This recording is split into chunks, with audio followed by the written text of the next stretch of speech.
I devised a combined Army-Navy operation that would entail landing some 1,500 soldiers on Dauphin Island to lay siege to Fort Gaines. I ordered our men to prepare for the conflict. The USS Hartford was to be the flagship, carrying myself, and I would use a bullhorn to direct the battle from a perch on the mast. We were to enter the channel with a line of 2 ships, side by side, with the smaller vessel to the western side of the larger vessel, to protect it from the guns of Fort Morgan. We examined the map to study the obstacles we would encounter. The main obstacles were the guns of Fort Morgan and Fort Gaines, located on both sides of the unblocked narrow entrance into the bay. The other danger at this entrance was the presence of Confederate torpedoes on the western side of the channel. The bay contained the Confederate ram Tennessee, along with the Selma, Morgan, and Gaines gunboats. We were ready for battle.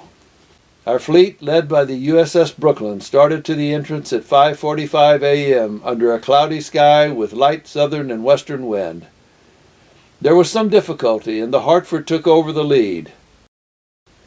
Fort Morgan opened fire upon us at 6 minutes past 7, and soon after the action became lively.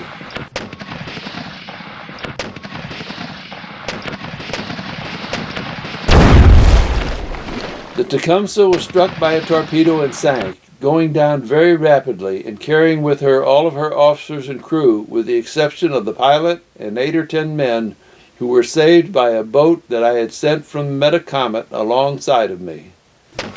The Hartford passed the forts before 8 o'clock, and finding myself raked by the rebel gunboats, I ordered the Metacomet to cast off and go in pursuit of them, one of which, the Selma, he succeeded in capturing.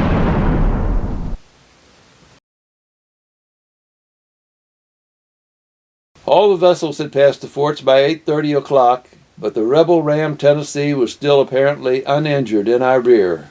Signal was at once made to all the fleet to turn again and attack the ram, not only with guns, but with orders to run her down at full speed. The Monongahela was the first that struck her, and though she may have injured her badly, yet did not succeed in escaping.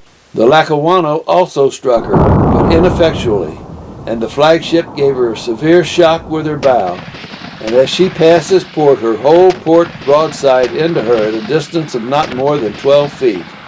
The ironclads were closing upon her, and the Hartford and the rest of the fleet were bearing down upon her when at 10 a.m. she surrendered. The rest of the rebel fleet, Morgan and Gaines, succeeded in getting back under the protection of the guns of Fort Morgan.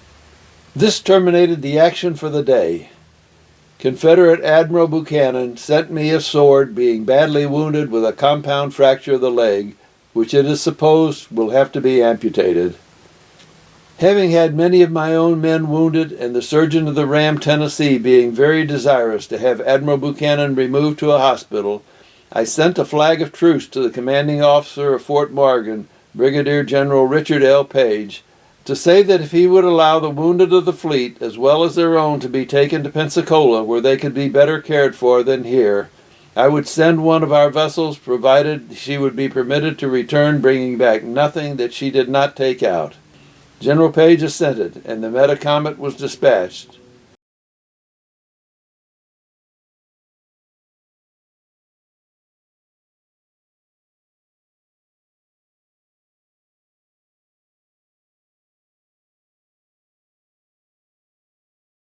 The list of our casualties as yet attained are 41 killed and 88 wounded. Notwithstanding the loss of life and the terrible disaster to the Tecumseh, the result of the fight was a glorious victory.